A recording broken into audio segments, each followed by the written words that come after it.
क्या फर्क पड़ता है सीना सपाट हो या उभरा, चेहरा सलोना हो या बिगड़ा, सर पर घने बाल हो या वह गंजा, जिंदगी से सुंदर गुदाज और यौवन में नहीं है कुछ भी। आओ मनाए जश्न इस यौवन का, जश्न इस जीवन का। ये कविता है विभा रानी जी की। मशहूर विभा रानी जी मशहूर रंगकर्मी, कवित्री, लेखिका और मिथिला फोक सिंगर हैं। साथ ही अभितोको की फाउंडर हैं। अब तक 22 किताबें लिख चुकी हैं। अपने गाली गीतों के माध्यम से खत्म हो रही मिथिला कल्चर को सहेजने की कोशिश भी कर रही हैं और साथ ही साथ अपने गीतों के माध्यम से उस कल्चर का प्रचार प्रसार भी कर रही हैं। विभा जी खुद को कैंसर अचीवर कहती हैं। लंबे समय तक कैंसर की जंग लड़ी और जीत गई। इतनी ऊर्जा, इतना सकारात्मक व्यक्तित्व का राज क्या है विभा जी? और पहले तो आप हमें यही बताइए, जो लोग इस वक्त आपको देख रहे हैं, कि आप इतनी ऊर्जावान कैसे हैं, इतनी सकारात्मक कैसे हैं? मैं बहुत स्वार्थी हूँ। मैं अपनी ऊर्जा तुम लोगों से ही कलेक्ट करती रहती हूँ। मैं जब ऐसे जिंदा लोगों को देखती हूँ जो मेरे आसपास हैं, मैं उनसे ऊर्जा लेती रहती हूँ और जिंदगी में बस एक ही मान करके चल रही हूँ कि जब तक जो भी है बस यही एक पल है, तो हर पल को एंजॉय करो। जाना तो जिस दिन है उस दिन तो जाना ही है, तो उसके लिए अभी से क्यों हम सोचें कि ये करना है ये करना है। तो बस हर समय एक्टिव बने रहो, कुछ ना कुछ करते रहो, क्योंकि यही पल मेरा अपना पल है। और शायद यही कारण है कि मैं कुछ ना कुछ करती रहती हूँ। कितनी जिंदा जिंदा दिल हूँ ये तो मुझे नहीं मालूम, लेकिन जिंदा हूँ ये मालूम है। आप इतना सब कुछ कर रही हैं, मतलब एक एक नहीं, दो नहीं, तीन नहीं। मतलब मैंने उस दिन डायरी भरी और मेरे 3-4 पन्ने भर गए कि कितनी कितनी चीजों में आप काम कर रही हैं अलग अलग तरीके से। चाहे वो थिएटर हो, चाहे वो सिंगिंग हो, चाहे वो कुकिंग को एक अलग तरीके से सोशल मीडिया पे प्रमोट करना, बहुत सारी चीजें, चाहे वो भाषा को लेकर के हो। तो ये मतलब इतना सब कुछ कैसे मैनेज करती हैं ये समय आप इन सब चीजों को लेकर के? और साथ ही मैं चाहूंगी कि जो आपका जो डिजिटल थिएटर फेस्टिवल जो आपने शुरू किया, उसके बारे में भी आप हमें योर स्टोरी के माध्यम से, जो लोग आपको देख रहे हैं, आप उनको इस बारे में बताएं। आ, एक साथ तुमने इतनी बातें पूछ दी कि अब मैं कंफ्यूज हो गई। अच्छा, ठीक है। तो तो बस मैं यही कहूंगी कि जो आपका डिजिटल थिएटर फेस्टिवल है, ये क्या है, किस तरह से काम करता मेरा डिजिटल थिएटर फेस्टिवल नहीं है। मैंने सोलो है? थिएटर शुरू किया था। सोलो थिएटर मैंने शुरू किया था जी। 2007 से, क्योंकि उसके पहले 20 साल मैंने थिएटर नहीं किया था, अपने पारिवारिक कारणों से, अपनी दूसरी जिम्मेदारियों से, क्योंकि वो भी मेरी अपनी जिम्मेदारी थी और मैंने वो नहीं किया था। 20 साल के बाद जब मैंने फिर से मैंने थिएटर की दुनिया में कदम रखा, तो मैंने अपने अपने आप से सवाल किया कि मैं क्या करूं, मेरे लिए चुनौती क्या है। क्योंकि जिंदगी, मैं थोड़े ऊट पटांग दिमाग और रस्तों वाली हूँ। जब तक मेरे अपनी ही लाइफ में चैलेंजेस नहीं होते हैं तो मुझे मुझे मजा नहीं आता है जिंदगी जीने में। तो मैंने अपने लिए ही चैलेंज सोचा कि मेरी लाइफ का चैलेंज क्या है, थिएटर की लाइफ का चैलेंज क्या है। मैं 20 साल बाद थिएटर में आ रही हूँ, तो बस ग्रुप में जाऊं और एक कोने में, और इस उम्र में आकर के वो लोग मुझे माता जी का रोल थमा देंगे, तो मैं माता जी का रोल हाय बेटा हाय बेटी करती रहूं या कुछ करूं। तो मैंने देखा कि बहुत देखा, खोजा, सोचा, समझा, और मैंने देखा कि सोलो थिएटर, एकल नाटक का फील्ड बहुत ही बारन है, बिल्कुल ही खाली सा है। क्योंकि सोलो थिएटर हो तो रहे हैं, लेकिन उस हिसाब से नहीं हो रहे हैं जहां सोलो थिएटर को थिएटर के रूप में जाना जाए, माना जाए और देखा जाए। लोगों के मन में बहुत, रंगकर्मियों के मन में भी बहुत हिचक थी। दर्शकों को तो अभी तक बहुत से दर्शकों को मालूम नहीं कि सोलो थिएटर क्या है। उस समय तो बिल्कुल ही मालूम नहीं था। तो मैंने सोचा कि हाँ, मुझे इस फील्ड में काम करना है, सोलो थिएटर में काम करना है, और सोलो थिएटर को मुझे पॉपुलर करना है। इस तरीके से पॉपुलर करना है कि ये हर व्यक्ति, हर कलाकार, या जो कलाकार नहीं है वो भी सोलो थिएटर करना चाहे। और उस समय से लेकर के आज तक, आज मुझे ये बताते हुए बड़ी जी। खुशी हो रही है कि मेरे उस प्रयास से लोगों में सोलो थिएटर के प्रति रुचि जगी, कलाकारों में सोलो थिएटर के प्रति रुचि जगी, लोग जानने लगे कि सोलो थिएटर क्या है, मतलब जो नाटक देखते हैं उन सब लोगों के बीच में। और जी। उसके साथ साथ लोगों में सोलो थिएटर करने की इच्छाएं जगी। सरकारी गैर सरकारी संस्थाओं ने भी सोलो थिएटर के कलाकारों को आमंत्रित करना शुरू किया, और ढेर सारे लोग इसे सोलो थिएटर को करने लगे। और आज जब ये कोरोना का समय है, डिजिटल युग का समय है, तो मुझे उस समय लग रहा था कि अगर मैं मेहनत करूंगी, अगर मैं इसे पॉपुलराइज करूंगी, लोगों तक पहुंचाऊंगी, तो एक समय ऐसा जरूर आएगा जब सोलो थिएटर लोगों की जरूरत बन जाएगा। और आज सोलो थिएटर लोगों की जरूरत बन गया है। लोग सोलो के माध्यम से डिजिटल प्लेटफॉर्म पर अपने आप को अभिव्यक्त कर रहे हैं। जी विभा जी, जैसा कि हम जानते हैं कि 2007 में आपने ये सोलो थिएटर शुरू किया था, लगभग इसको मेरे ख्याल से 13 साल हो गए। जी। तो इतनी लंबी जर्नी, मतलब इतना लंबा आपने शुरू किया, इसमें कई तरह की चुनौतियां आई होंगी, कई तरह की दिक्कतें हुई होंगी, तो किस तरह की प्रॉब्लम्स हुई आपको? और ये सबसे सोलो पहले थिएटर जी, और साथ ही मैं चाहूंगी कि थोड़ा सा और आप विस्तार से बताएं कि असल में सोलो थिएटर क्या है, मतलब जी, क्या होता है उसमें? बिल्कुल, बिल्कुल। सबसे पहले तो चुनौतियाँ, आपने जैसे कि हमने जैसे ही कहा कि जब नई विधा पर आप काम करते हैं, मैं ये नहीं कह रही हूँ, फिर से मैं कह रही हूँ कि सोलो थिएटर कोई नई विधा थी और मैंने उसे शुरू किया, नहीं। ये विधा, बल्कि हम ये कहें कि हम लोग बचपन में बहुरूपिये देखते थे कि जो अलग-अलग वेश बना करके आते थे और वो भी परफ़ॉर्म करते, तो वो भी थिएटर है। जी, बल्कि मैं तो ये मान के चलती हूँ कि नारद जी नारायण नारायण करके आते हुए चलते थे, तो वो भी एक परफ़ॉर्मेंस है। नारद जी का अपना परफॉर्मेंस है, सोलो सोलो बिल्कुल, परफॉर्मेंस, बिल्कुल, अपना स्टाइल है उनका एक। अपना स्टाइल है। जी, तो सोलो थिएटर की चुनौतियां तो सबसे पहले मेरे सामने यही हुई कि जब मैं कहती थी कि मैं सोलो थिएटर कर रही हूँ, तो लोग कहते थे कि ये क्या होता है। दूसरी चुनौती ये होती थी कि अरे नहीं, आप केवल अकेले मंच पर रहेंगी तो लोग, दर्शक तो भाग जाएंगे, क्योंकि लोग, दर्शकों को तो सोलो थिएटर देखने की आदत ही नहीं। एक अकेले मंच पे, इतने बड़े मंच पे एक कलाकार कैसे रहेगा। तो लोग उसके ऊपर, उसके बाद अगर किसी ने बुलाया तो बुलाने में, जो एक थिएटर ग्रुप को बुलाने में और आने जाने और तमाम चीजों के इंतजामात में जो होते हैं, उसमें बहुत सारी प्रॉब्लम आने लगी कि हम जाते भी थे और उसके बाद जिस तरीके से सारी चीजें होनी चाहिए वो भी नहीं होती थी। लोग उस हिसाब से ट्रीट ही नहीं करते थे। आज भी सोलो थिएटर को उस हिसाब से, खास तौर से आर्थिक स्थिति का, बहुत कठिनाइयों का बहुत ही सामना करना पड़ता है। थिएटर को इटसेल्फ कठिनाइयों का सामना करना पड़ता है, सोलो को तो और भी करना पड़ता है। उसके बाद लोगों के मन में एक ये था कि सोलो का मतलब मोनोलॉग, और जबकि मैं ये मान करके चलती हूँ कि सोलो थिएटर और मोनोलॉग में, दोनों में बहुत फर्क है। मोनोलॉग एकालाप है, सोलो थिएटर एकल नाटक है, एकल अभिनय है, जिसे मराठी में एकल को एक पात्रीय कहते हैं, एक पात्रीय नाटक। उसी तरीके से ये एकल नाटक है। तो जो नाटक के सारे तत्व हैं, अगर मान लीजिए कि एक कहानी, एक एक कलाकार, एक सोलो एक्टर कर रहा है, तो एक कहानी में अगर उसमें 11 कैरेक्टर हैं, तो उसे वो 11 कैरेक्टर परफॉर्म करने हैं और ऑडियंस को वो दिखने चाहिए। अगर वो नहीं दिखते हैं तो इसका मतलब कि उसके उस सोलो थिएटर परफॉर्मेंस में कहीं ना कहीं कोई दिक्कत है। तो ये है, ये ढेर सारी चुनौतियां। और अभी तक लोग यही कहते हैं कि अरे नहीं सोलो थिएटर, अरे नहीं सोलो थिएटर। तो उसको लेकर के अभी तक जो हिचकिचाहट है लोगों में, तो ये हमारी सबसे बड़ी चुनौती है। बाकी जब, जहां तक मुझे अपना परफॉर्म करने और मेरे साथ जो लोग हैं जिनसे मुझे परफॉर्म करवाना है, उनके लिए मेरी कोई चुनौती नहीं है। ना परफॉर्मेंस के लेवल पे चुनौती है और ना परफॉर्मेंस करवाने के लेवल पर चुनौती है। जो मेरे साथ, जो आर्टिस्ट मेरे साथ एसोसिएट रहते हैं, अगर मुझे उनसे करवाना है तो, क्योंकि वो मुझे मालूम है कि मुझे कैसे करना है और ये मुझे मालूम है मुझे कैसे करवाना है। तो ये विभा हो जी। गया जी, जी, नहीं, नहीं, नहीं, हाँ ठीक हाँ, है, बोलिए। आप बोले। जी, जी, उसमें तुमने ये कहा था कि, पूछा था कि सोलो थिएटर कैसे दूसरे थिएटर से अलग है।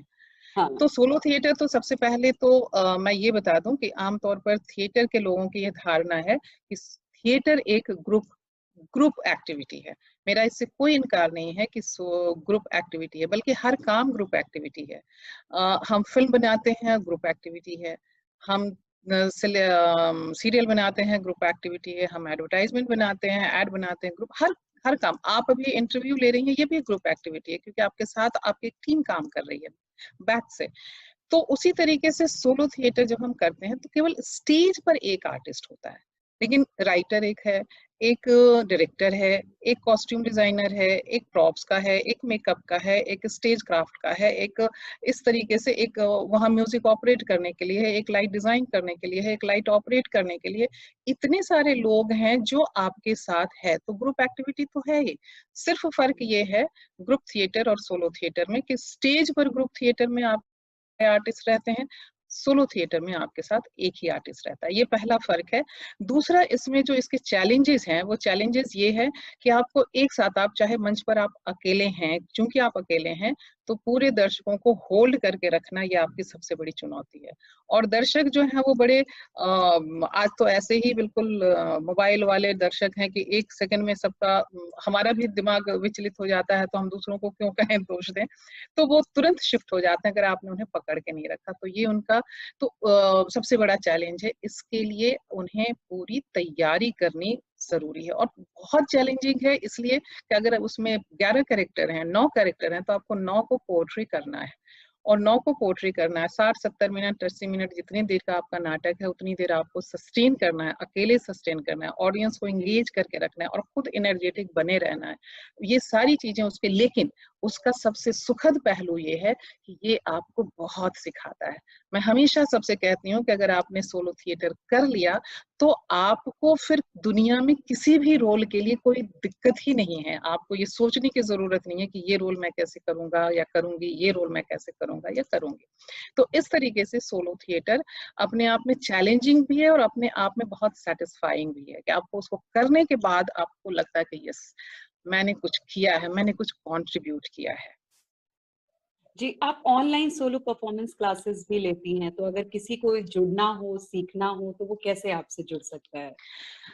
मैं सोशल मीडिया पे सभी पे हूँ। मैं ट्विटर पर हूँ, इंस्टाग्राम पर हूँ, फेसबुक पर हूँ, यूट्यूब पर हूँ। यूट्यूब पर मेरा एक चैनल है और उस चैनल से मैं रोज दिन बोले विभा करके एक यूट्यूब वीडियो मैं अपलोड करती हूँ। हर शनिवार को सैटरडे स्टोरी बाय विभा करके मैं उस पर अपलोड करती हूँ। हर संडे को मैं कैंसर से रिलेटेड एक कविता उस पर अपलोड करती हूँ। तो इतने सारे मीडियम्स हैं, आप कहीं पर भी हमें लोग खोज सकते हैं विभा रानी के नाम से। मुझे फेसबुक पर खोज लें, इनबॉक्स कर दें और ये ऑनलाइन है, हम उनसे कांटेक्ट कर लेंगे, वे हमसे कांटेक्ट कर लें। यूट्यूब पर हमारी जो डिटेल्स हैं उस डिटेल में मेरा मेल आईडी है, मेरा फोन नंबर है, सब कुछ है। तो जिन ढूंढा तिन पाइयां, मुझे खोजना लोगों के लिए मुश्किल नहीं है। और ये ऑनलाइन सोलो थिएटर, ये यस, मैं आपसे कह सकती हूँ कि आज की ये बहुत बड़ी जरूरत है 2-3 तरह से।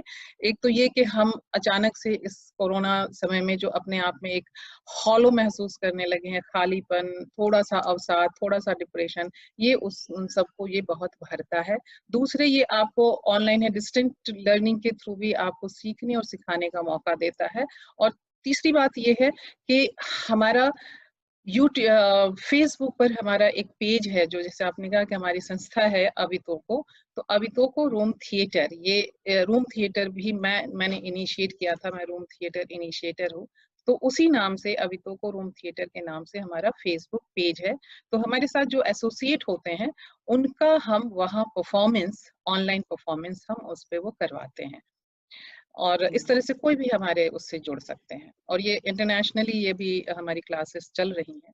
और इसमें हाँ, मैं एक चीज ऐड करना चाहूंगी कि चूंकि मैं सोलो परफॉर्मेंस सिखाती हूँ, तो मैं 1-to-1, मैं ग्रुप बना करके क्लास नहीं लेती हूँ, मैं भाषण नहीं देती हूँ, इसलिए मैं 1-to-1 क्लास लेती जी, जो लोग हमें देख रहे हैं, वो लोग जुड़ जाएँ विभा जी से और बहुत कुछ सीखने को मिलेगा उनसे।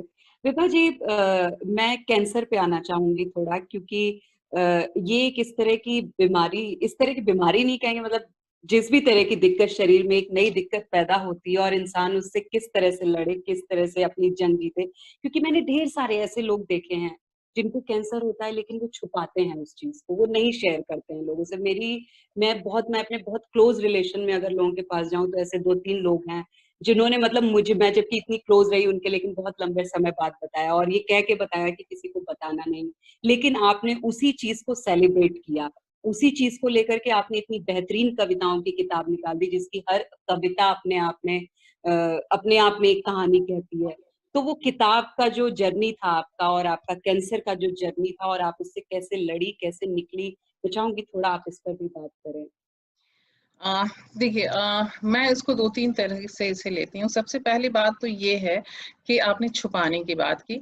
मैं इसे क्यों छुपाऊँ? मैंने कुछ कोई गलत काम किया था क्या? बिल्कुल, बिल्कुल। कैंसर होना या कोई भी बीमारी होना या आज किसी का कोरोना पॉजिटिव ही हो जाना, ये कोई उसकी गलती नहीं है या उसका कोई जी, अपराध नहीं है कि जिसे वो छुपाने की कोशिश करे। जैसे तमाम बीमारियां होती हैं, वैसे ये भी एक बीमारी है। तो मैंने जब मेरे सामने ये बीमारी आई, मुझे फेस करना पड़ा, तो मैंने तो सबसे पहले यही तय किया था, 2-3 चीज़ें मैंने तय की थी उस समय, कि सबसे पहले ये तय किया था कि मुझे इस बीमारी को, क्योंकि लंबा इलाज चलता है, लगभग साल भर चलता है, तो साल भर मैं रोते हुए गुज़ारूँ या मैं नॉर्मल हँसते हुए, नॉर्मल एक लाइफ़ लीड करते हुए मैं रहूँ। तो मैंने ये सोचा कि भई दूसरा ऑप्शन मेरे लिए ज़्यादा बेहतर है, नहीं तो घर में अगर एक कैंसर मरीज़ पड़ा हुआ है, तो घर के लोग बेचारे मुस्कुरा भी नहीं सकेंगे। तो मैं तो कैंसर भुगत रही हूँ, उन लोगों को मैं क्यों कैंसरस स्थिति में डालूँ? उन लोगों ने क्या गलती की है? तो इसलिए एक पहले मैंने ये कहा कि अपनी लाइफ़ को जो है बिल्कुल नॉर्मल तरीके से जीना है, हँसते हुए नॉर्मल तरीके से जीना है। दूसरा, उस समय तक मेरी बीमारी की रिपोर्ट आने से पहले तक मेरे परिवार से 3 लोगों की कैंसर से डेथ हो चुकी थी। तो लोग दोनों ही तरफ से ये बड़े आशंकित थे, ससुराल वाले, मायके वाले, दोनों ही तरफ से कि अब इसका क्या होगा? तो मैंने ये मन में सोचा कि देखिए, ज़िंदगी का तो हमें नहीं मालूम कि कब किस पल क्या हो जाए, लेकिन मैंने सोचा कि मैं चौथा शिकार नहीं बनूँगी, मेरी पूरी कोशिश और है, और इसका सबसे बड़ा मेरे लिए रास्ता और सोलेस था, वो था मेरी क्रिएटिविटी।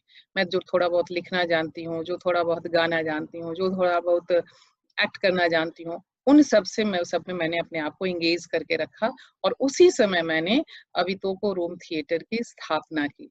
अवितोको रूम थिएटर की स्थापना करके, और मैंने अपने ही घर में, ये जो आप देख रही हैं, ये मेरा लिविंग रूम है, इसी रूम में मैं यहाँ सारे ब्लैक मास्किंग करती हूँ, यही रूम मेरा थिएटर हॉल बनता है, यहीं पर लोग परफॉर्म करते हैं, और यहीं पे लोग आकर के दर्शक के रूप में आते हैं, जुटते हैं, और उसके बाद यहीं पर फिर मिथिला का मैं ऑथेंटिक फूड उनको सर्व करती हूँ, तो उस तरीके से वो खान-पान से भी जुड़ते हैं। तो एक पूरा का पूरा एक कल्चरल प्लैटर जो है, वो कल्चरल प्लैटर मैं उनको परोसती हूँ, बिल्कुल। और एक कल्चरल अभी तो महफ़िल जमती है। बिल्कुल, कल्चरल महफ़िल जमती है। लोग कहते भी हैं कि आपके यहाँ आने से मुझे बहुत अच्छा लगता है। लगता नहीं है कि हम कहीं किसी बड़े फ़ॉर्मल तरीके, मिलता इतना कुछ है, और बहुत फ़ॉर्मल इनफ़ॉर्मल एटमॉस्फ़ियर रहता है, बड़ा अच्छा लगता है। तो यहाँ इसी से हमने अवितोको रूम थिएटर की शुरुआत की, और लोगों को हमने उसमें मंच दिया। अवितोको रूम थिएटर भी शुरुआत करने के पीछे भी हमारा मकसद यही था, 2 मकसद थे, कि एक तो प्रोसिनियम थिएटर इतने महँगे होते हैं। आज मुझे एक प्ले करना है तो मेरे पास कम से कम 2 लाख रुपए होने चाहिए, और उसमें भी मैं अपने आर्टिस्ट को ज़्यादा से ज़्यादा मेहरबानी करके एक समोसा और एक चाय उसको पिला सकूँगी। तो मुझे ये बहुत पिंच करता था, 50,000, 60,000, 70,000 सबसे पहले हॉल का किराया, फिर बाकी खर्चे, और आर्टिस्ट जिसके बल पर नाटक हो रहा है, उसको हम धेला भर भी नहीं दे रहे हैं। तो मैंने कहा, ऐसा कोई मीडियम और क्यों ना हम निकालें कि जहाँ कम दर्शक हों, बिल्कुल इंटीमेट दर्शक हों, दर्शक और कलाकारों के बीच बिल्कुल आमने-सामने हो, बिल्कुल आई टू आई कॉन्टैक्ट हो, और उन्हें भी मिले कुछ अच्छा देखने को, और कलाकारों को भी संतोष हो कि हमने अच्छे दर्शकों के बीच परफॉर्म किया। तो एक तो ये कि खर्च, और दूसरी बात ये था कि बहुत से, क्योंकि अगर हम उतने 2 लाख खर्च करके हम थिएटर करेंगे, एक शो करेंगे, तो ज़ाहिर है कि हम मजे हुए कलाकार लेंगे, हम नए कलाकारों को नहीं लेंगे। तो अब मजे हुए नए नए कलाकार बेचारे कहाँ जाएँगे? उनको कहाँ मंच मिलेगा? तो उनको मंच देने का ये काम हमने किया। तीसरा, इसमें हमने ये किया कि इसमें हमने विषय अलग-अलग हमने सभी विषयों को लिया। हमने लिटरेचर को भी लिया, हमने पेंटिंग को लिया, डांस को लिया, ड्रामा को लिया, हमने इवन एंकरिंग तक को भी इसमें शामिल किया, कि क्रिएटिविटी के हर फील्ड को हम इसमें शामिल करते हैं। और आज मुझे ये बताते हुए खुशी हो रही है कि मेरे शायद अवितोको रूम थिएटर शुरू करने के 2-3 महीने के बाद बिल्कुल सारे के सारे लोग, बहुत सारे लोग उसे अलग-अलग नामों से, अलग-अलग अपने-अपने कॉन्सेप्ट और अपने-अपने डिज़ाइन के हिसाब से उसे शुरू करने लगे। अवितोको रूम थिएटर के अपने 5 चैप्टर मुंबई में मैं देखती हूँ, मुंबई के अलावा कोलकाता, दिल्ली, लखनऊ, कानपुर और बनारस, इन 5 जगहों पर उसके अवितोको रूम थिएटर के चैप्टर चल रहे हैं। तो ये सारी चीज़ें जो हैं, ये कैंसर से ही निकली हैं, तो मैं क्यों ना कैंसर सेलिब्रेट करूँ? बिल्कुल, बिल्कुल सही बात है। और उसके अलावा मैंने उस समय इंस्टाग्राम पर उस समय फिर 15 सेकंड के वीडियो बनाने की फैसिलिटी होती थी। मैं ये 15-15 सेकंड के ये वीडियो, किस साल की बात होगी विपाशा? ये 13-14 की बात है, तेरह 2013-14 चौदह की बात है। जी। तो मैं 15-15 सेकंड्स के वीडियो बना करके यूट्यूब पे अपलोड करती थी। आज भी गाने के और छोटे-छोटे जो है वो स्किट के, आप अभी भी देख सकती हैं उसमें यूट्यूब पर, अभी भी मिल जाएँगे आपको। तो जी। इतनी सारी चीज़ें, मैं इसका सारा श्रेय देती हूँ अपने थोड़ी-सी जो लिखने-पढ़ने की लियाकत थी मुझ में, एक रुचि थी, इसलिए मैं इतने बड़े संकट का सामना कर सकी और उससे पार पा सकी। तो मैं सबको ये भी कहती हूँ कि भैया, आपकी जो मर्जी हो, लोग कुछ कीजिए, लेकिन कुछ तो अपना एक पैशन, एक अपना पैशन फ्रूट तलाश लीजिए। आपकी जिंदगी में ऐसा कौन व्यक्ति है जिसने आपको सबसे ज्यादा प्रेरणा दी और आपने अपने इतने मुश्किल समय में इतनी हिम्मत जुटाई और अपनी लड़ाई जीत ली? किसको ये श्रेय देना चाहेंगे आप? आम तौर पर हर कोई जो जिसको श्रेय देता है, मैं भी उसी को श्रेय दूँगी, और वो है माँ। क्योंकि मैंने अपनी माँ को बचपन से बहुत ही struggling woman, she was such a struggling woman, very meritorious, extremely meritorious woman. उनको उनके मेरिट के हिसाब से उनको उनका नहीं मिला जिसकी वो हकदार थी। लेकिन मैंने उनको देखा, वो 1936 की गोल्ड मेडलिस्ट थी। जिस समय हम आज बात करते हैं प्लेसमेंट की, वो जब पढ़ रही थी तो डायरेक्ट उनके लिए प्रिंसिपल हेडमिस्ट्रेस की पोस्ट उनके लिए चल कर के आ गए, उनको अपॉइंटमेंट लेटर सीधा हेडमिस्ट्रेस की पोस्ट के लिए मिला। जिस समय पढ़ाई कर रही थी, तो उनका एकेडमिक्स इतना अच्छा था, हर विषय में उतनी ही निष्णात थी। लेकिन संघर्ष उन्होंने बहुत किया, और उनके संघर्ष को मैं देखती रहती थी, और मेरे मन में ये होता रहता था कि मुझे बस एक ही रहता था कि मुझे माँ बनना है। मुझे माँ के जैसा बनना है, क्योंकि मैंने माँ को देखा था कि वो वर्किंग है, तो मैंने कहा था कि मुझे भी काम करना है, मैं बैठ कर के नहीं खा सकती, और ये तो मैंने तय कर लिया था कि पति के पैसों पर तो नहीं खाऊँगी। पति से कोई झगड़ा नहीं है, पति से कोई ये गिला-शिकवा नहीं है, लेकिन पति के पैसों पर निर्भर नहीं रहूँगी। ये मैंने पहले से तय कर लिया था, तो मेरी प्रेरणा तो मेरी माँ है। उसके बाद ये पूरा माहौल। आज की मेरी प्रेरणा मेरी बेटियाँ हैं। मेरी बेटियाँ मुझे इतना देती हैं, इतना सिखाती हैं कि मैं हमेशा कहती हूँ कि आज मैं उनकी माँ नहीं हूँ, वो मेरी माँ है। क्योंकि आप एक फ़ोक सिंगर हैं और गाली गीतों के माध्यम से जो मिथिला कल्चर है उसका प्रचार-प्रसार कर रही हैं। मैं चाहूँगी थोड़ा-सा प्रकाश आप अपनी इस जर्नी पर भी डालें, फ़ोक सिंगर की जो आपकी जर्नी है। हाँ, कैसे देखो शुरू मैं हुआ ये और कब से आपने शुरू किया ये सब कुछ? इसके बारे में। जी। ये फ़ोक सिंगिंग का काम जो है, जब मैं नाटक करती हूँ, तो नाटक करने के समय में आपको नाचना, गाना, ये तमाम चीज़ें आपको आनी चाहिए, थोड़ी बहुत तो आनी ही चाहिए, ताकि आपका गला एक टोन में रहे, आपकी बॉडी एक टोन में रहे, आपकी आवाज़ एक टोन और लय में रहे। अ, तो मैं गाती थी, बचपन में मैं गाती ही थी। मेरे मोहल्ले की कोई भी शादी मेरे गाए गीतों के बगैर कंप्लीट नहीं होती थी। जहाँ भी कुछ हो रहा है तो जाओ, जाओ विभा के बुला लाओ, विभा के बुला लाओ, विभा के बुला लाओ, यही होता था। और विभा जाकर के वहाँ जो है नाच-गान अपना मस्ती करती रहती थी। तो वो जो हमें मिला, वो जो हमें जड़ से जो वो संस्कृति जो हमें मिली, बाद में हमने देखा कि समय के साथ-साथ ये चीज़ें अब आप उसे तथाकथित फैशन कह लीजिए, ट्रेंड कह लीजिए, जो कह लीजिए, ये चीज़ें गायब हो रही हैं। हम लेडीज़ संगीत की तरफ उतर आए हैं, हम बाकी सारी चीज़ों पर उतर आए हैं। मुझे उन सब से कोई परहेज़ नहीं है, मैं खुद उसमें बहुत मस्ती से गाती और नाचती हूँ। लेकिन मेरा ये कहना है कि जो संस्कृति है, उसे हमें छोड़ना हमारी अपनी खुद की हत्या करने जैसा है। तो मिथिला में जो गीत-नाद की जो परंपरा है, गीतों को गाने की परंपरा है, वो परंपरा अब छूटती-सी जा रही है। गाँव में भी लोग नहीं गाते हैं, शहर में तो गाते ही नहीं हैं। और उसमें भी मैंने ये देखा कि ख़ास तौर से जो टीज़िंग सॉन्ग्स हैं, जैसे हम गाली गीत या मैथिली में उसे हम डहकन कहते हैं, उसकी तो परंपरा ही नहीं है। लोगों ने बाद में ये भी हुआ कि थोड़ी-सी उसमें अश्लीलता भी आई, लेकिन अश्लीलता तो हम दिन-रात हम चलते हुए हमें लोग माँ-बहन की बोलते हुए चले जाते हैं, तो उसको लोग अश्लील नहीं मानते हैं। हमारे कहीं गाते को गाने हुँ। को अश्लील मानते हैं, लेकिन ख़ैर जहाँ वो आई, वो फूहड़ता आई, अश्लीलता नहीं आई, वो फूहड़ता आई। उस फूहड़ता को अगर हम छोड़ दें, तो ये हमारे कल्चर का हिस्सा है। मिथिला में सबसे बड़ा दूल्हा अगर कोई है, तो वो राम है। सबसे बड़ी दुल्हन कोई है, तो वह सीता है। तो राम और सीता का ब्याह, राम से बड़ा दामाद कोई नहीं है और सीता से बड़ी बेटी कोई नहीं है। तो जब राम आते हैं शादी करने के लिए, तो मिथिला की महिलाएँ, स्त्रियाँ उन्हें भी गाली देती हैं।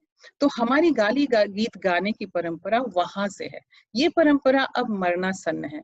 मेरी कोशिश ये है कि इस परंपरागत गीतों को गाते हुए मैं इस परंपरा को जितना संभव हो सके लोगों तक ले जाऊं, देश विदेश ले जाऊं, और ले गई हूं। हिंदुस्तान के कई हिस्सों में तो किया ही है, बाहर भी, फिनलैंड में और लंदन में, इंग्लैंड में मैंने इसके शोज किए हैं।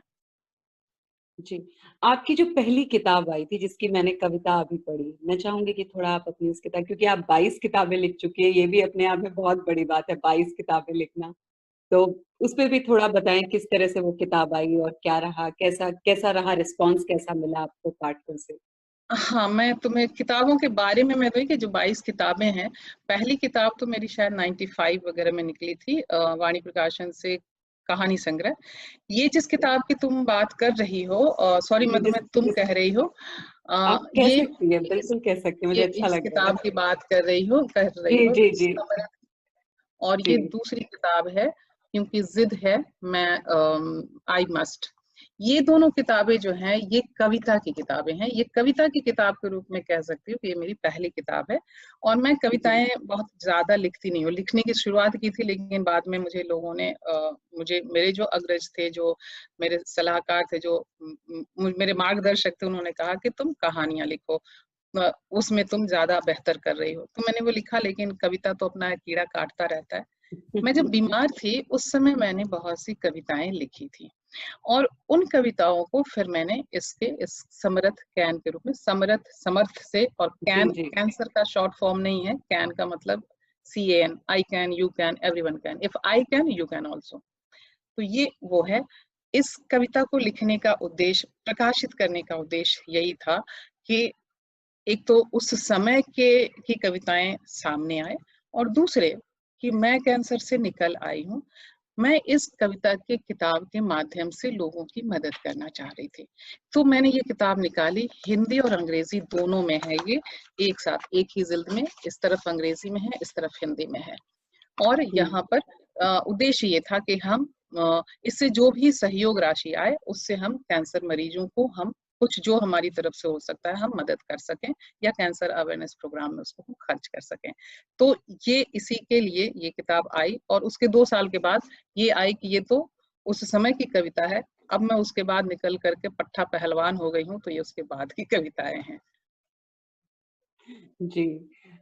विभा जी, क्योंकि फिल्मों में भी आप काम कर चुकी हैं और अभी हाल फिलहाल में आपकी फिल्म आई लाल कप्तान, जी। तो फिल्मों की जर्नी कैसी रही? किताबों की जर्नी, कैंसर की जर्नी, होम थिएटर की जर्नी, रूम थिएटर की जर्नी, सोलो परफॉर्मेंस, ये सब कुछ, और परफॉर्मेंस की उसके बाद, जर्नी जी, तो और उसके बाद जब फिर आप फिल्मों में आई तो वो जर्नी, उस जर्नी के बारे में कुछ बताएं, कैसा रहा? सुखद है। और मैं तो बहुत लेट एंट्री मेरी हुई है, क्योंकि मैंने अपने बहुत सारी चीजें, मैं पहले जॉब में थी, तो जॉब करते हुए फिल्में करना बहुत मुश्किल हो रहा था, तो मैंने नहीं किया था। अब मैं फुल फ्लेजेडली फिल्म में आई हूँ। लाल कप्तान अभी पिछले साल रिलीज हुई है, और भी 2-3 फिल्में, एक मराठी फिल्म भी मैंने की है, और हिंदी फिल्में भी की है, यशराज की फिल्म मैं भी कर रही हूँ। और बहुत ही चैलेंजिंग है ये अपना, ये थिएटर से बिल्कुल अलग, फिल्म की लाइन बिल्कुल अलग होती है, फिल्म का अभिनय बिल्कुल अलग होता है, एक अलग चैलेंज है।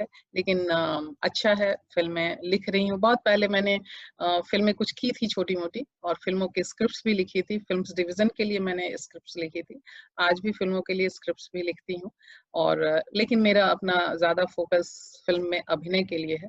तो अभिनय कर रही हूँ। लाल कप्तान रिलीज हुई है, आप लोग भी देख लीजिए, अमेजॉन प्राइम पर है, उसमें मेरा रोल देखिए और बताइएगा कि कैसा लग रहा है, कैसा बिल्कुल, काम किया है जरूर मैंने। जरूर, मैंने तो देखी है, बहुत अच्छा काम किया, मैं काफी अच्छा लगा मुझे देख करके आपको, क्योंकि जब हम किसी से सामने मिलते हैं और जब उसको स्क्रीन पे देखते हैं तो बहुत खुशी मिलती है देख करके, और वो भी इतने लगता है बदले हुए कोई रूप में कि लगता है वो भी कोई इतने अपना। बदले हुए हैं, हाँ बिल्कुल।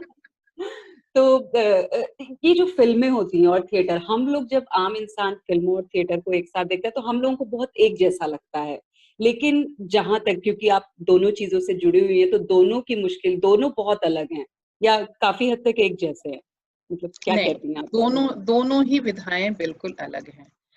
दोनों विधाओं के अपने चैलेंजेस हैं, दोनों विधाओं के अपने नुआंसेस हैं, और अपने उसके उसके मेरिट डिमेरिट भी कह सकते हैं या उसके अपने बेनिफिट्स हैं, दोनों के अलग अलग। फिल्मों में क्या है कि फिल्मों में आपके पास अपने आप को बार बार एक्सेल करने के लिए, बढ़िया करने के लिए टेक रीटेक ये सब होते रहते हैं। थिएटर आपको वो मौका नहीं देता है, शुरू हुए तो शुरू हुए और खत्म। अब उसमें जो भी आपको जैसे भी करना है आप करें, लेकिन at the same time film आपका एक फिनिश प्रोडक्ट है। ये वैसे ही हम कहते हैं कि नाटक मोम है और फिल्म मोमबत्ती है। मोम पिघलेगा फिर से मोम बन जाएगा, मोमबत्ती पिघल करके फिर से मोमबत्ती नहीं बन सकती है। तो फिल्म एक फिनिश प्रोडक्ट है, उसमें आप किसी भी तरह का चेंज नहीं कर सकते हैं। नाटक में आप जितने शो करेंगे उतने आप उसमें आप एक्सेल कर सकते हैं, उसमें नए नए प्रयोग कर सकते हैं। इसलिए मराठी में, जैसे हम हिंदी में कहते हैं ना, ये हमारा चौथा शो है, 5वां शो है, 100वां शो है, मराठी में शो की जगह प्रयोग का प्रयोग किया जाता है, इस्तेमाल किया जाता है, जो मुझे बहुत अच्छा लगता है कि ये मेरा 80वां प्रयोग है। मतलब कि 80वें बार मैं 80th टाइम में आई हूँ, तो मैं किसी अलग दर्शक ग्रुप के सामने आई हूँ, किसी अलग मंच पर आई हूँ, और हर बार ये एक नए प्रयोग के साथ आई हूँ, क्योंकि नए दर्शक के साथ मुझे प्रयोग करना है, नए मंच के साथ प्रयोग करना है, नई स्थितियों के साथ प्रयोग करना है।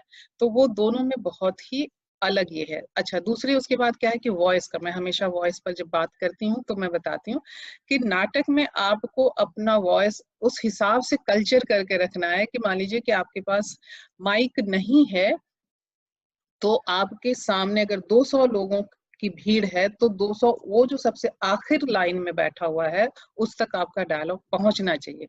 अगर वहां आप फुसफुसा करके भी बोलेंगे तो रंजना, रंजना सुनो मैं कह रही हूँ, ऐसी एक बात है, लेकिन अगर फिल्मों में कहना है रंजना सुनो मैं एक बात कह रही हूँ, तो ये दोनों का, क्योंकि उसमें माइक्रोफोन है, माइक्रोफोन सेंसिटिव है, वो आपकी आवाज पकड़ेगा।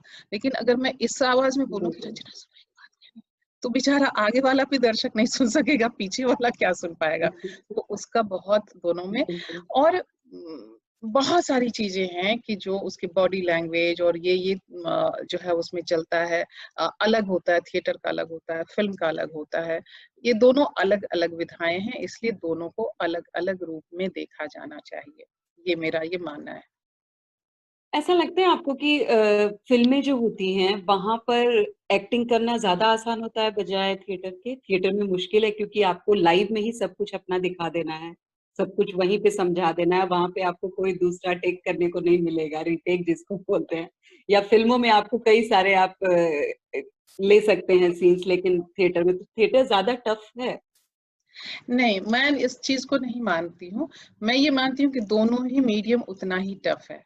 देखिए, आप अगर बिल्कुल टॉप के स्टार हैं, तो आप एक दिन में आप 70 रीटेक करके और बिना शॉट दिए आप जा सकते हैं, डायरेक्टर आपको अफोर्ड कर लेगा। लेकिन अगर आप उस लेवल के स्टार नहीं हैं, तो आपके दूसरे या तीसरे रीटेक में ही डायरेक्टर इम्पेशेंट होने लगता है। तो आपको पूरे फुल कंसंट्रेशन के साथ आपको अपने टेक पर, अपने शॉट पर मेहनत करनी होती है, और कोशिश करनी होती है कि हम जल्द से जल्द, मतलब बगैर हम ज्यादा रीटेक लिए हुए, हम उसको, हमारी तरफ से रीटेक का मौका ना आए, हम रीटेक करें। नाटक में ये होता है कि एक शॉट में हम करते तो हैं, लेकिन जो हमारे सामने दर्शक होते हैं ना, दर्शकों का जो रिस्पॉन्स मिलता है वो हमें और एनर्जेटिक हमें बनाता रहता है। तो दोनों ही अपनी अपनी जगह मुश्किल है, और दोनों ही अपनी अपनी जगह। मान लीजिए, अब देखिए, अब सिनेमा में क्या होता है, फिल्म नाटक में क्या होता है कि आप अगर मान लीजिए कि दर्शकों को भी पता है ना कि बंदा खड़ा हुआ है, तभी 1-1.5 घंटे तक इसको खड़ा होकर के ये काम कर रहा है।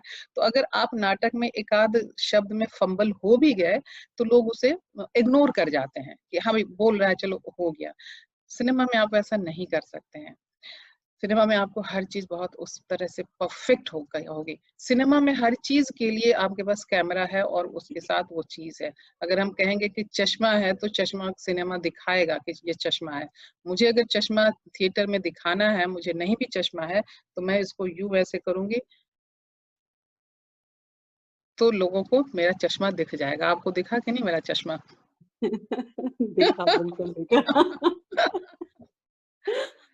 विभा जी, आपने एक फेसबुक पे एक ग्रुप बनाया, पेज बनाया, बड़ी बिंदी क्लब नाम से, और जिसमें मैं देख रही थी कि उसमें ढेर सारी महिलाएं आपसे जुड़ गई हैं और सभी महिलाएं अपने दिल का हाल, अपने जो भी दिमाग में सोच रही हैं उन सबको वो शेयर कर रही हैं। आपने एक बड़ा खूबसूरत प्लेटफॉर्म दिया है उन औरतों के लिए जो शायद लिखने पढ़ने का सोचती थी, चाहती थी, लेकिन हिम्मत नहीं जुटा पाती थी। तो वो सब कुछ वहां पे खुल करके उनको आवाज दी है आपने। उसके बारे में क्या कहना है? किस तरह का मजा आ रहा है उसको करने में? उसको करने में बहुत, हाँ, उसके भी अपने चैलेंजेस हैं। आज उसमें लगभग 3000 से ज्यादा उसकी मेंबर्स हैं। और इसे हमने शुरू किया था, मैंने अपने इसी बड़ी बिंदी से, बड़ी बिंदी लगाती हूँ मैं, और मैंने ये महसूस किया अपनी ही पर्सनैलिटी से, मैंने महसूस किया कि जब आप बड़ी बिंदी लगाते हैं तो आपकी पर्सनैलिटी एक नए तरीके से उभर कर आती है, और अगला जो है आपके सामने आपके साथ न्यूसेंस करने की कोशिश नहीं करता है। तो मैंने सब सोचा कि ये न्यूसेंस जो हम महिलाएं झेलती रहती हैं, क्यों ना इस न्यूसेंस को न झेलने की ताकत सभी महिलाओं में दी जाए। और ये सोच करके मैंने ये बड़ी बिंदी ग्रुप बनाया। फेसबुक पर ये ग्रुप है, और हमने ये कहा कि बिंदी केवल बिंदी नहीं है हमारा, इसको मैंने सौंदर्य से नहीं जोड़ा है कि इससे हमारे रूप में इजाफा होता है। हमने इसे इनके व्यक्तित्व के एक बड़े आकाश से इसको जोड़ा है कि बड़ी बिंदी जितना है उतना ही बड़ा आपका आकाश है, आपका अस्तित्व है। और यहाँ से उनकी यात्रा हमने उनको जोड़ा है। इसमें ये ग्रुप मैंने केवल महिलाओं के लिए रखा है। पुरुष इसको देख सकते हैं लेकिन पुरुष इसके मेंबर नहीं बन सकते। तो हमने केवल महिलाओं के लिए रखा है ताकि वो बेहिचक आकर के, एक हद होता है ना, सबका अपना एक कोना होता है, तो उस बिल्कुल। कोने में आकर के अपने मन की बातें करे, और हर विषय पर यहाँ डिस्कशन होता है। चाहे लेकिन वो, आपने पुरुषों को भी एक इसी तरह का कोना दिया है जहाँ पे वो आकर हाँ के लेकिन, अपनी लेकिन कि पुरुष हमारे जीवन का एक अनिवार्य अंग है। हम पुरुष को जी जीवन से काट करके नहीं रख सकते हैं। जी तो बिल्कुल इसलिए, बिल्कुल। और खास तौर से ये लॉकडाउन के समय में हमने ये देखा कि बहुत से पुरुष जो हैं उन्होंने कुकिंग शुरू की, कुकिंग पे आजमाइश शुरू की। तो हमने यूट्यूब एक चैनल बनाया और उसका नाम ही रखा है बीबी का मेल किचन। ये बीबी बड़ी बिंदी का एब्रिविएशन है, अरे बीबी का वाह। Male kitchen. और इसमें हमने पुरुषों को एंट्री दी है, और ये केवल पुरुषों के लिए है कि वे अच्छा। मेल मेंबर्स, हमारे समाज के वे मेल मेंबर्स कि जो खाना बनाते हैं वो अपना वीडियो 5-6 मिनट का, कोई भी डिश हो, जरूरी नहीं कि कोई बड़ा सा जो है वो बड़ा लैविश डिश ही आप बना रहे हैं, कोई भी डिश आए आप उसे बनाइए, चाहे आलू टिक्की बनाए, चाहे पानी पूरी बनाए, चाहे आप चिकन चाउमीन बनाए, जो बनाए वो बनाए, उसका वीडियो आप हमें भेजें और हम उसे उस पे उनके नाम के साथ अपलोड करते हैं, ताकि उनका किचन जो है वो पॉपुलर हो, मेल किचन पॉपुलर हो, लोगों को इंस्पिरेशन मिले कि अगर ये बना सकते हैं तो मैं भी बना सकता हूँ, और उनके डिशेस से लोग सीख सके कि अरे ये तो बड़ा अच्छा डिश है, चलो मैं भी ट्राई करता हूँ या ट्राई करती हूँ। तो ये उनको मेरा मेरा एक जो हमेशा शुरू से एक मानना रहा है कि हम तो बढ़ ही रहे हैं, और मैं अपने को पीछे रखती हूँ, लोगों को आगे बढ़ाने की कोशिश करती हूँ। जैसे बड़ी बिंदी में महिलाएं आगे बढ़ रही हैं, अभी जी तो रूम थिएटर में सारे लोग आगे बढ़ रहे हैं। अब ये बीबी का मेल किचन है, इसमें हमारा पुरुष कम्युनिटी, मेल कम्युनिटी वो आगे बढ़ रही है। तो ये सब लोग आगे बढ़ रहे हैं, और मैं यहाँ से देख करके मैं खुश होती रहती हूँ और संतुष्ट होती रहती हूँ, और मुझे मजा आता रहता है। विभा जी, मैं कहीं पढ़ रही थी और मैंने उसमें पढ़ा था कि आप जब कीमो करा करके घर आती थी तो सारी रात जागने के बाद आप उसके अगले दिन थिएटर भी करती थी। क्या ये जी, सच है? हाँ, ये रूम थिएटर जो है वो रूम थिएटर होता था इतवार को, और मेरा जी केमो का दिन होता था शनिवार को। और जी। शनिवार जब केमो करा करके आती थी तो केमो के इफेक्ट से रात भर नींद नहीं आती थी, मतलब पूरी रात मैं लिटरली आंखों में ऐसे टक टक देखते हुए ही मैं पूरा उसमें अपनी रात गुजारती थी। और इतवार को मैं रूम थिएटर करती थी शाम को, 4 से 6 मैंने उसका समय रखा था। उसके बाद वो 6 बजे का समय होता था, 6:30-7 बजे खत्म होता था, और उसके बाद माहौल पूरा अनौपचारिक होता था, तो लोगों के जाते जाते 9-10 बजते थे, और फिर उसके बाद मुझे नींद आती थी। और लेकिन मुझे ये लगता था कि हाँ, मैं कुछ काम इस अवस्था में भी अगर मैं सोसाइटी को कुछ दे रही हूँ तो ये मेरे लिए बहुत जिसको कहें कि भीतर से संतोष देने वाली बात थी। तो आप खुद ठीक है। को जी आप खुद को कैंसर अचीवर कहती हैं, और जैसा कि जो फाइटर होते हैं, जो वॉरियर होते हैं, वो आपने वो भी एक अलग अलग नाम दे रखे हैं, तो क्या है इसके पीछे, क्या वजह है? हाँ, देखिए इसके पीछे मैंने, देखिए कैंसर ऐसा रोग है या कोई भी बड़ी बीमारी या बीमारी, कोई भी बीमारी, ये बहुत बड़ी सकारात्मकता, पॉजिटिविटी की डिमांड करती है। मैंने कैंसर में देखा, जैसे आपने खुद ही बताया, कि आपके बहुत क्लोज रिलेटिव्स ने भी इस बात को डिस्क्लोज नहीं किया। और मैंने भी अपने आसपास यही देखा कि ये इसको डिस्क्लोज नहीं करते हैं, बल्कि घबराते हैं ये बताते हुए, ऐसे बताते हैं जैसे मतलब ऐसे बिहेव करते हैं जैसे कोई कोई छूत की बीमारी हो, या कोई मतलब छूत की बीमारी में लोग हैजा प्लेग हुआ ये बता देते हैं, डेंगू हुआ ये बता देते हैं, कैंसर हुआ ये नहीं बताते हैं। तो मुझे ये लगता है कि ये लोगों को इस बारे में जागरूक किया जाना चाहिए और अच्छे शब्दों का इस्तेमाल करना चाहिए। अच्छे शब्द आप में नया जीवन भरते हैं। तो इसलिए मैंने जब देखा कि कैंसर सर्वाइवर, तो ये सर्वाइवर बड़ा मुझे लगता है ना कि हाँ भाई बड़ा कोई दया वया करके जो है ना आपको सर्वाइवल के चांसेस आपको मिल गए हैं। नहीं, हमने उससे छीना है, हमने हासिल किया है अपनी अपने जील से, अपने जेस्ट से, अपने सकारात्मकता से, अपने प्रॉपर इलाज से हमने उसको हासिल किया है। तो क्यों मैं सर्वाइवर खुद को कहलाऊं, मैं अचीवर क्यों ना कहलाऊं? तो इसलिए मैंने 3 शब्द उसमें से बदले हैं और मैं अपने आप को वही 3 शब्दों का इस्तेमाल करती हूँ और मैं लोगों से अपील भी करती हूँ कि आप भी उन 3 शब्दों का इस्तेमाल करें। कैंसर वॉरियर सर्वाइवर की जगह कैंसर अचीवर लिखें, जैसे मैं खुद को कैंसर अचीवर कहती हूँ। कैंसर पेशेंट हम हमेशा जैसे मरीज कहते हैं तो वो मतलब उसका भी मोरल दब जाता है, हमारा भी मोरल गिर जाता है। तो वहां पर हम उनको कहते हैं कि ये कैंसर फाइटर हैं, संघर्ष कर रहे हैं। और जो अनफॉर्चुनेटली हमसे अलग हो गए, चले गए, वो उन्हें हम वॉरियर कहते हैं। जैसे बॉर्डर पर जवान लड़ते हैं तो 4 को मार कर और अंतिम अंतिम समय तक वो उनकी जिजीविषा बनी रहती है। यही जिजीविषा जो है वो शरीर से अलग हो जाते हैं हमारे कैंसर वॉरियर, लेकिन इस जिजीविषा का पाठ वो सबको पढ़ा के जाते हैं कि कभी न छोड़ें खेत वाली, कभी भी हार नहीं माननी है। शरीर हार गया वो अलग चीज है, लेकिन मन कभी नहीं हारता है। कोई कैंसर वॉरियर जो है वो ये नहीं कहता है कि अरे छोड़ दो अब हम मर जाते हैं, निकल जाते हैं, ऐसा कोई नहीं कहता है। तो इसलिए मैंने कहा कि इतने ज़ील वाले लोगों को मृतक और मौत और ये और नहीं कहना चाहिए। मैं उन्हें कैंसर वॉरियर कहती हूँ। दूसरी इस बात से भी मुझे सख्त परहेज है कि लोग उसके बारे में जब अगर अचानक कल को हमारी मान लीजिए कि फिर से कैंसर से हमारी डेथ हो जाए, तो लोग यही कहेंगे अगले दिन कि विभा रानी इस बार कैंसर से हार गई। ये कैंसर से हारना शब्द, इस पर मुझे बड़ा सख्त ऐतराज है। कोई अगर हार्ट अटैक से मरता है तो कोई बोलता है क्या कि वो कैंसर मैं हार्ट अटैक से हार गया, वो दिल से बिल्कुल, हार गया, दिल या से मैं हार स्ट्रोक हो गया दिल से हार गया, गए। दिमाग से हार गया, कुछ नहीं बिल्कुल। है। वो दिल से हारता है ना दिमाग से हारता है, तो हम कैंसर से क्यों हारेंगे? भाई ठीक है, हमने अपनी तरफ से पूरी तैयारी, पूरी कोशिश की।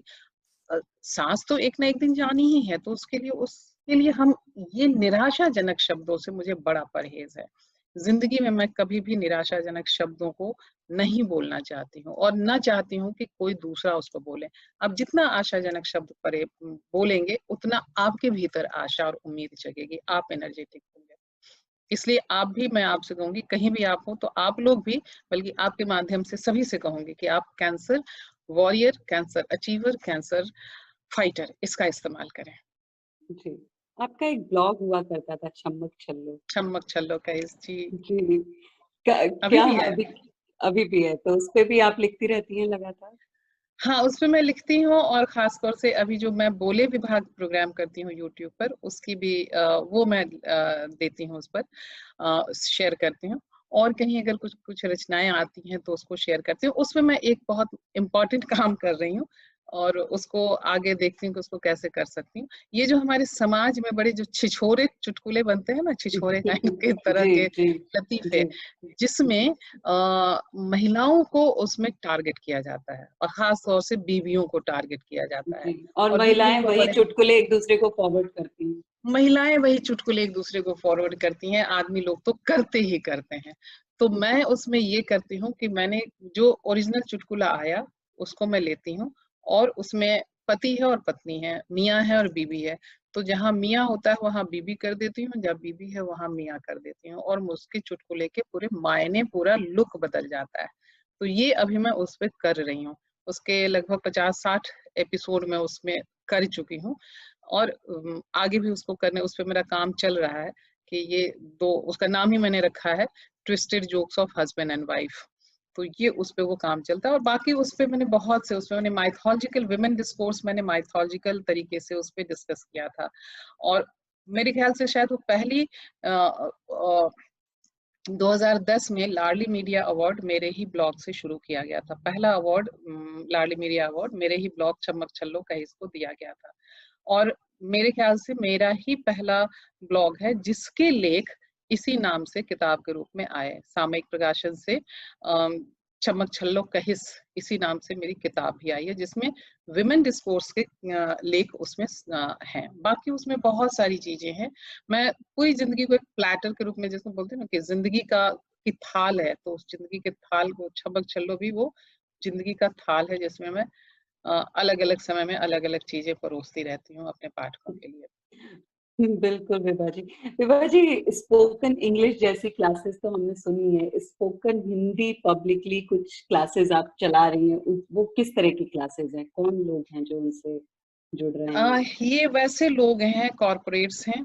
कॉर्पोरेट्स में वो एग्जीक्यूटिव्स हैं जो जिनका वास्ता आम जनता से होता है, या इवन चाहे वो उनके अपने एम्प्लॉइज से हो या जनरल पब्लिक से हो। अब आप चाहे जितनी भी अंग्रेजी जाने, जब हम पूरे जनरल पब्लिक की बात करते हैं तो मिक्स्ड लैंग्वेज और मिली जुली भाषा ही चलती है। तो एक तो कॉर्पोरेट हो गया, दूसरे जो एक्टर्स हैं जो चाहते हैं कि हम क्योंकि सबके लिए हिंदी फिल्म या हिंदी टेलीविजन बहुत बड़ा बाजार है हिंदुस्तान में, इससे किसी को दो राय नहीं होनी चाहिए। रीजनल बिल्कुल। फिल्में अपनी जगह हैं, हिंदी नेशनल लेवल की फिल्में हैं। तो लोग जो आते हैं तो वो चाहते हैं कि हमारी हिंदी थोड़ी अच्छी रहे, और भाषा के रूप में हिंदी भाषी अपने भाषा पे काम नहीं करते हैं, लेकिन जो हिंदीतर भाषी हैं वो हिंदी पर काम करना चाहते हैं। तो मैं वैसे लोगों को हिंदी सिखाती हूँ। वॉइस वॉइस डिक्शन और पब्लिक स्पीकिंग, जो कॉर्पोरेट्स होते हैं उनको पब्लिक स्पीकिंग सिखाती हूँ, और जो इस तरह के एक्टर्स होते हैं उनको मैं स्पोकन हिंदी सिखाती हूँ, वैसी हिंदी जिससे वो अपने आप को, अपनी भाषा को परिमार्जित कर सकें, और जब उनके डायलॉग की बात हो तो उस डायलॉग को वो अच्छे तरीके से डिलीवर कर सकें। जी। तो अभी तो इन दिनों जैसे कोविड-19 के बाद क्या लग रहा है आपको? आपको ज़्यादा आसान लग रही है ज़िंदगी, क्योंकि सारी क्लासेस, सारी चीज़ें, इतना सब कुछ जो आपको कर रही थी आप, अब वो सब कुछ सिमट करके एक घर में आ गया और आप ऑनलाइन सब कुछ कर पा रही हैं। तो आसान है पहले से? नहीं, जिंदगी आसान कभी भी नहीं थी, जिंदगी आसान आज भी नहीं है, जिंदगी आसान कल भी नहीं रहेगी। और अभी की स्थिति में तो जिंदगी बहुत ही मुश्किल है। मुश्किल इस रूप में है कि हमारे सभी कामकाज ठप पड़ गए हैं, लोगों जी, के रोजगार खत्म हो गए हैं, करोड़ों करोड़ लोग बेरोजगार हो गए हैं। जो छोटे छोटे बेरोजगार का मतलब नौकरी थी, उनकी नौकरी चली गई है। जिनके पास छोटा व्यवसाय था, मान लीजिए कि कोई, हमारे पास कुछ नहीं है, हम हम जाकर के किसी के घर, हम आपके घर जाकर के खाना बना रहे हैं, या हम आपके घर जाकर के बर्तन पोछा कर रहे हैं, आज वो भी मना है तो मेरा तो काम चला गया ना, मेरी रोजी रोटी चली गई। तो स्थिति अभी इतने इस लेवल तक खराब है। मेरे जी, पास पैसे नहीं तो चलो मैं किसी कोने पे जाकर के मैं भजिया पाव और चाय पकौड़े की दुकान में खोल लेती हूँ। मैं चाय पकौड़े की दुकान कहती हूँ तो लोग हंसने लगते हैं कि आप बड़े चाय पकौड़ा क्यों बोलती हैं, कुछ और बोलिए। हमने कहा अब चाय पकौड़ा तो राष्ट्रीय राष्ट्रीय ये है। तो लेकिन हम चाय पकौड़ा भी बेच करके 200 रुपए कमा लेते थे, दिन भर हमारे बाल बच्चों का गुजारा हो जाता था। अब वो सब भी बंद है। जी, जो छोटे बिल्कुल। वो छोटे व्यवसाय थे, ये एक खास वर्ग है जो कई तरह की दिक्कतों का सामना नहीं, ये कर खास रहा है। वर्ग और नहीं है। मिडिल मिडिल क्लास की बात, हम आप तो मिडिल क्लास हैं। जितने जो ऑफिसेज हैं, सारे ऑफिसेज, उसमें से बहुत सारे ऑफिसेज बंद हो गए। जो मिडिल क्लास और मझोले करके व्यवसाय थे वो बंद हो गए। वो व्यवसाय बंद हो गए तो हम अगर वहां जाकर के काम करें, मान लीजिए हम वहाँ कंप्यूटर ऑपरेटर हैं, या वहां हम जाकर के रिसेप्शनिस्ट हैं, या वहां हम जाकर के हम छोटे लेवल के ऑफिसर ही हैं, वहां हमारा काम, हमारी नौकरी ही खत्म हो गई। वहाँ काम ही नहीं है तो हमें कहाँ से पैसे देंगे, तो उन्होंने जी, हमारी नौकरी बिल्कुल, समाप्त कर दी। आप बिल्कुल एयरलाइंस सही। की देखिएगा, और जिनके पास जो नौकरी है, जिनको रखा है, तो उनकी 30%, 40%, 50% उनकी सैलरी कट है। तो स्थिति बहुत खराब है, और जी, कह नहीं सकते कि आगे जो है वो क्या होगा। हम बस जी, दुआ ही कर रहे हैं कि स्थितियां जल्दी से संभले जी, और लोगों के पास काम धंधे शुरू हो। बिल्कुल। ऐसे ये में मैं जी जी, मतलब मैं यही कहना चाह रही हूँ कि ये स्थिति तो खराब है, क्योंकि कोरोना ने एक अलग ही तरह की दुनिया खड़ी कर दी हमारे सामने, जिसको हमने कभी उम्मीद नहीं की थी कि हमें इस तरह के समय से गुजरना पड़ेगा। लेकिन जी मेरा मेरा सवाल ये था कि ये जो ऑनलाइन क्लासेस और ऑनलाइन जो चीज़ें चल रही हैं, इन्होंने थोड़ा आसान बनाया चीजों को, थोड़ा कुछ नयापन आपको इससे देखने को मिला? मेरे अपने जहाँ तक मेरे अपने फील्ड की जी बात है तो जी जी इससे मुझे ये संतोष हो रहा है, क्योंकि कल क्या होता था कि ज्योग्राफिकल सीमाएं जो है वो बहुत मैटर करती थी। कि आप मान लीजिए आप बैंगलोर में हैं और मैं मुंबई में हूँ, या मुंबई ही इतना बड़ा है या बैंगलोर ही इतना बड़ा है, हर कोई हर कोने में जाकर के काम नहीं कर सकता है, फिजिकली जाकर काम नहीं कर सकता। तो ऐसे में ये ऑनलाइन एक बहुत ही सुलेस बन करके आया है, एक बहुत ही एक ये कह लीजिए कि राहत बन करके आया है कि हमारी भौगोलिक दूरियां खत्म हो गई हैं। अब जैसे आज मेरे पास सिंगापुर से भी और दूसरी जगहों से भी स्टूडेंट्स आ रहे हैं, देश के तो अलग अलग हिस्से से तो आ ही रहे हैं। तो ये भौगोलिक दूरियां खत्म होने से मुझे इस बात का संतोष है कि मैं अपनी बात इंटरनेशनली लोगों तक पहुंचा रही हूँ।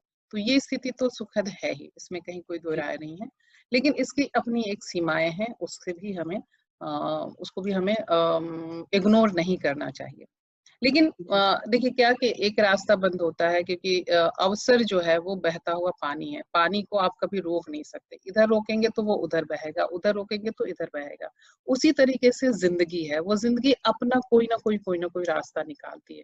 तभी कोरोना ने सब कुछ बंद कर रखा है, तो ये डिजिटल ने सब कुछ खोल दिया है जी कि आप डिजिटल के माध्यम से चीजें ऑपरेट करें। तो पढ़ाई लिखाई से लेकर के हमारा ये सोलो परफॉर्मेंस ट्रेनिंग और हमारे सोलो परफॉर्मेंसेस, ये सब इसके माध्यम से चल रहे हैं। जी। अ, चाहे रंगकर्मी होने की बात हो, कवित्री, लेखिका या सिंगर, फोक सिंगर, आपने हर क्षेत्र में मतलब जिन जिन चीजों से आप जुड़ी रही, हर क्षेत्र में आपने दिखाया है कि हाँ कितनी बेहतर तरीके से इस काम को किया जा सकता है। तो क्या हम उम्मीद कर सकते हैं कि आने वाले समय में हमें कोई और नया एक नाम आपके साथ जुड़ा हुआ दिखेगा? जैसे कि एक रंगकर्मी के रूप में हमने आपको देखा है, कवित्री के रूप में देखा है, कुछ नया भी आप प्लान कर रही हैं? हाँ, नया प्लान मैं अभी जो कर रही हूँ, एक तो जैसे मैंने आपको बताया ही कि ये बीबी का मेल किचन हमने शुरू किया है। दूसरे जो है फेसबुक पर मेरा सेलिब्रेटिंग कैंसर पेज है। उस जी पेज से मैंने अभी लोगों की, जो लोग अपनी डायरी लिख रहे हैं या अपनी कहानियां लिख रहे हैं, कैंसर अचीवर लिख रहे हैं, या वैसे लोग जो किसी न किसी तरीके से कैंसर अचीवर्स या कैंसर फाइटर्स या कैंसर वॉरियर्स के आसपास जुड़े हुए हैं, उन्होंने कैंसर को या इस तरह की चीजों को कैसे महसूस किया है, वो इस पे लिख रहे हैं। और मेरी ये योजना है कि वो लोग लिखें और उसके बाद हम उसे पुस्तिकाकार रूप में हम उसे छापें।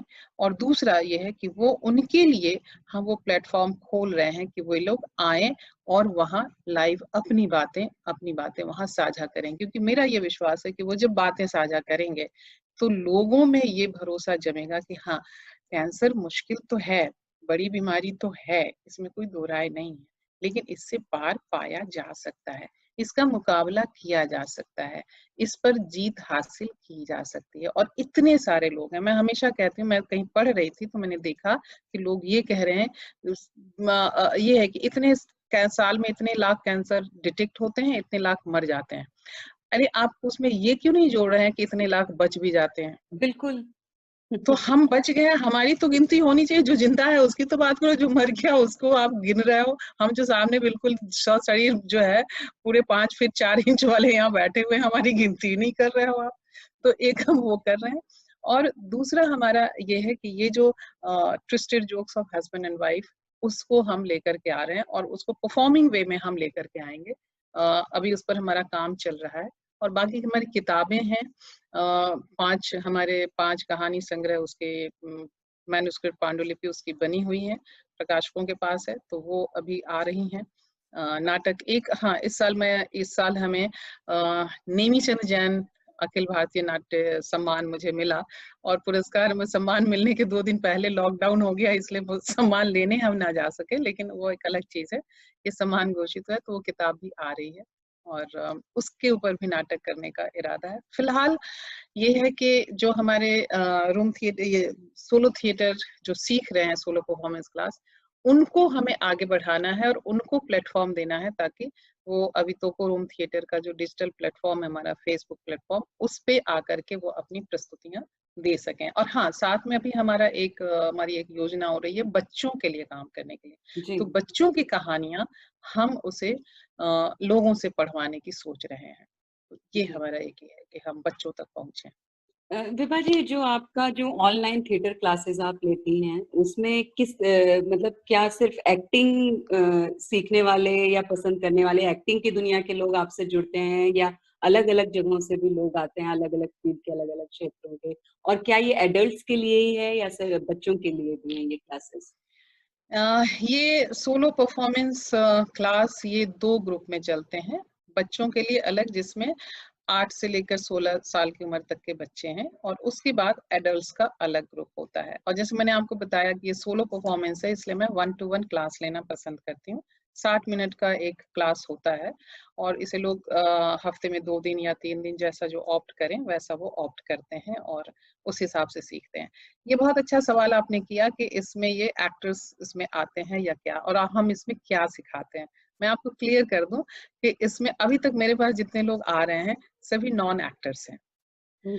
और सभी नॉन एक्टर, कोई डॉक्टर है, एक इंजीनियर है, एक होम मेकर है, एक डांसर है, और इस तरह से अलग अलग लोग उसमें सीखने के लिए, कोई टीचर है, वो सब उसमें आ रहे हैं।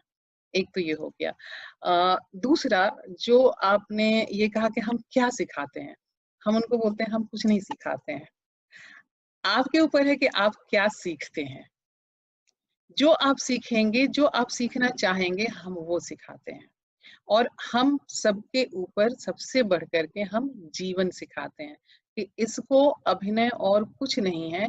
आप जो जीवन जी रहे हैं उसमें 20%, 25% और एक्स्ट्रा ऐड कर दीजिए, वो वही अभिनय है। अभिनय कहीं अलग से कोई तारा नहीं है, या अलग से कोई पैशन फ्रूट नहीं है कि हम लें और आपको खिला दें और अभिनय आ जाए। आप अपने जीवन को पहचानिए, और यही हम उनको सिखाते हैं।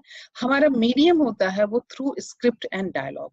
क्योंकि हम स्क्रिप्ट को बहुत बेस मानते हैं कि अगर स्क्रिप्ट अच्छी नहीं होगी तो आप अच्छा अभिनय कर ही नहीं सकते हैं। तो हम स्क्रिप्ट बेस हम काम करवाते हैं, स्क्रिप्ट लेते हैं, फिर हम डायलॉग पे काम करवाते हैं। डायलॉग अगर आपने बोलना सीख लिया कि कैसे डायलॉग बोलना है, तो आपको एक्टिंग करने की जरूरत ही नहीं, क्योंकि वो डायलॉग ही आपसे एक्टिंग करवा लेगा। और इस तरीके से हम और उनसे ही हम करवाते हैं। वो खुद अपनी स्क्रिप्ट लिखते हैं, वो खुद अपना विषय चुनते हैं, वो खुद अपनी स्क्रिप्ट लिखते हैं, वो खुद अपने डायलॉग लिखते हैं, वो खुद अपना एक्ट करते हैं। मेरा काम होता है कि वो इधर उधर जो भाग रहे हैं उन सबको काट छांट करके फिर से उनको एक दायरे में लेकर के आना, उनको प्रॉपरली उनको सारी चीजों को सेट करना। तो जब वो वहां से करके वो पूरी ट्रेनिंग निकलते हैं, तो उनके पास एक ऐसी मुकम्मल स्क्रिप्ट, एक मुकम्मल परफॉर्मेंस तैयार रहता है, जिसको वो पूरी दुनिया में कभी भी कहीं भी कर सकते हैं। जी, जी। विभा जी, आपसे बातें करना इतना अच्छा लग रहा है, इतना ज्ञान का भंडार है, इतना सारी कलाएँ हैं आपके पास, इतनी सारी चीज़ें, मतलब मेरा बिल्कुल दिल नहीं कर रहा है कि मैं इस बातचीत को पॉज़ करूँ या बंद करूँ, लेकिन समय की हमारी कुछ पाबंदियाँ बिल्कुल, होती हैं। बिल्कुल, बिल्कुल, और बिल्कुल।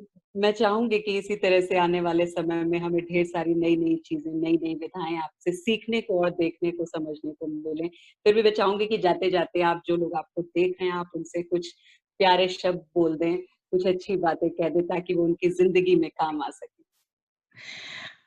हाँ, ये मैं उनसे यही कहूंगी कि देखिए भैया, जीवन को आपको अगर संवारना है, आप चाहे किसी भी प्रोफेशन में हो, आप बच्चे हो या बड़े हो, माता पिता हो या गार्जियन हो या टीचर हो या जो कुछ भी हो, जिंदगी में आप एक बार हमारा सोलो परफॉर्मेंस क्लास आप जरूर अटेंड करें। आपको इतने सारे इंसाइट्स मिलेंगे, और अगर आप हमारा नहीं कर सकते हैं, कोई दिक्कत नहीं है। जिंदगी में आप कहीं ना कहीं, किसी न किसी जगह एक आध आप थिएटर वर्कशॉप आप जरूर आप ज्वाइन करें, क्योंकि वो आपके जीवन के जो अनफोल्ड